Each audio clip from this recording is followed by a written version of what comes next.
10 number rejection. 100 में से 95 लोगों को 10 नंबर रिजेक्शन दिया जाता है। कभी आप लोगों ने सोचा है इसकी वजह क्या है? क्यों हर आदमी को 10 नंबर ही दिया जाता है? ज़्यादा से ज़्यादा 8 या 10 नंबर ही मोस्टली लोगों को पोलैंड की एम्बेसी में रिजेक्शन दिया जाता है।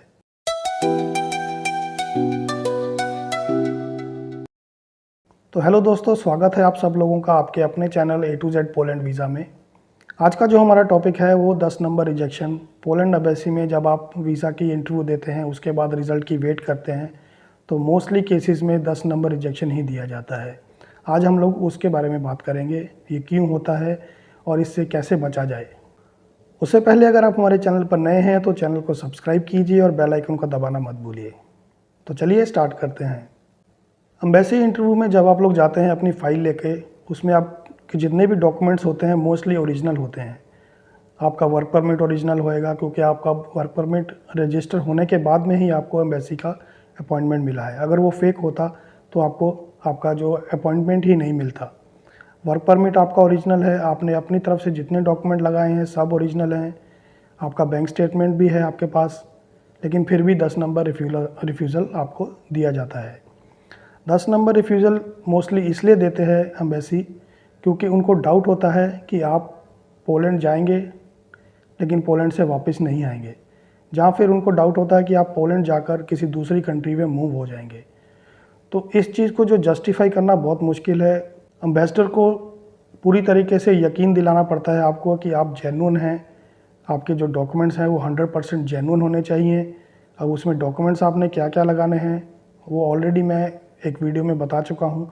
फिर भी अगर आपको डाउट है तो चेकलिस्ट में आप जाइए, जो पोलैंड की चेकलिस्ट है उसमें पूरी डिटेल दी गई है कि आपको कौन कौन से सपोर्टिंग डॉक्यूमेंट्स लगाने हैं। मोस्टली उनको डाउट इस चीज़ का आता है कि आप पोलैंड जाएंगे, वहाँ से जहाँ तो आप किसी दूसरी कंट्री में मूव हो जाएंगे, जहाँ फिर आप वापस नहीं आएंगे। मोस्टली केसेस में ये इसलिए होता है क्योंकि आपके डॉक्यूमेंट सही नहीं हैं। डॉक्यूमेंट से मेरा मतलब आपकी बैंक स्टेटमेंट। जी हाँ दोस्तों, अगर आपके बाकी सब डॉक्यूमेंट्स ठीक हैं और आपकी जो बैंक स्टेटमेंट है वो भी सही नहीं है, तो भी आपको 10 नंबर रिजेक्शन ही दिया जाएगा, क्योंकि वो डायरेक्ट 3 नंबर भी नहीं देंगे, 8 नंबर भी नहीं देंगे और फिर वो आपको 10 नंबर दे देंगे। 10 नंबर बैंक स्टेटमेंट ख़राब होने पर क्यों देते हैं? मान लीजिए आपके पास 5 लाख 6 लाख रुपये आपने जमा किया हुआ है। 5 लाख होने के बाद में भी जब आपको रिफ्यूज़ल आता है तो उसकी वजह क्या होती है? हो सकता है कि आपने इंटरव्यू की डेट से 1 महीना पहले या 2 महीना पहले या 15 दिन पहले या 1 हफ्ता पहले आपने वो अमाउंट जमा करवाई हो अपने खाते में। तो एम्बेसडर को सीधा पता चल जाता है कि ये जो पैसा है आपने कहीं से लिया है, या फिर कहीं से भी मान लीजिए, चाहे आप लोन लिया हो, चाहे आपने कहीं से उधार लिया हो, वो लेकर आपने अपने अकाउंट में उसको डाला है सिर्फ शो करने के लिए कि आपके पास पैसा है।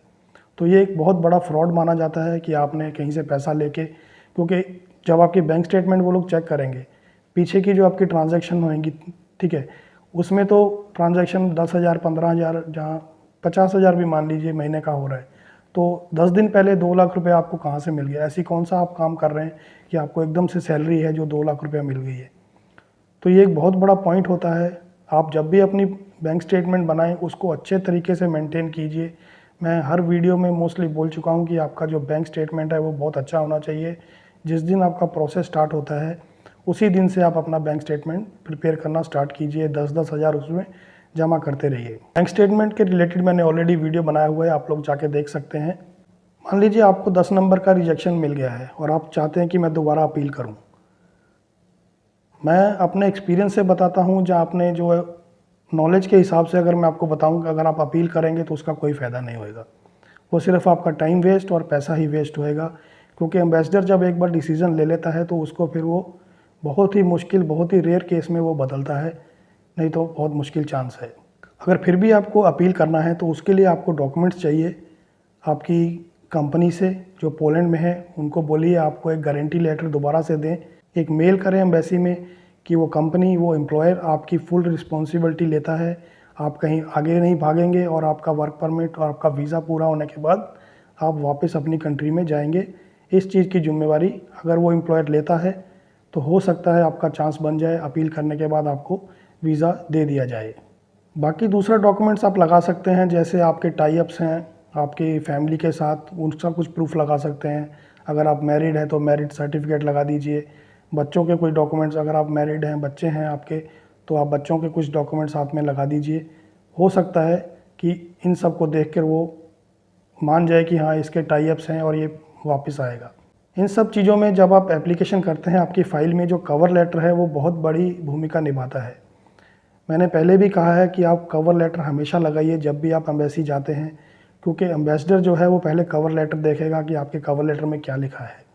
बहुत सारे मेरे दोस्तों ने, मेरे सब्सक्राइबर्स ने मेरे को पूछा है, जहाँ पहले भी उन्होंने मेरे को दिखाए हैं कि ये उन्होंने कवर लेटर लगाया है। उस कवर लेटर में उन्होंने ऐसी कोई भी बात नहीं लिखी होती है कि वो वापस अपनी कंट्री में जाएंगे। सिर्फ नॉर्मली बता देते हैं कि मैं यहाँ काम करता हूँ, इतनी देर से काम करता हूँ, इतनी देर के लिए काम करने जा रहा हूँ, ये सब बातें लिख के वो सिर्फ कवर लेटर में लिख देते हैं।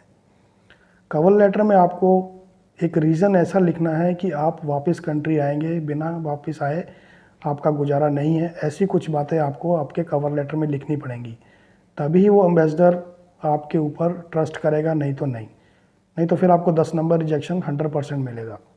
और कोशिश कीजिए जब भी आप एम्बेसी में जाते हैं, आप इंटरव्यू देते हैं, हमेशा सच बोलिए। कोई भी डॉक्यूमेंट आपका फेक नहीं होना चाहिए, एकदम जेन्युइन बन के चाहिए और जेन्युइन आंसर दीजिए। अगर आपको आंसर आता है तो यस बोलिए, अगर नहीं आता तो उनको बोल दीजिए सॉरी मुझे इस चीज़ के बारे में मालूम नहीं है। लेकिन कोशिश कीजिए कि आप जितने भी क्वेश्चंस हैं उनके बारे में पढ़ के जाइए।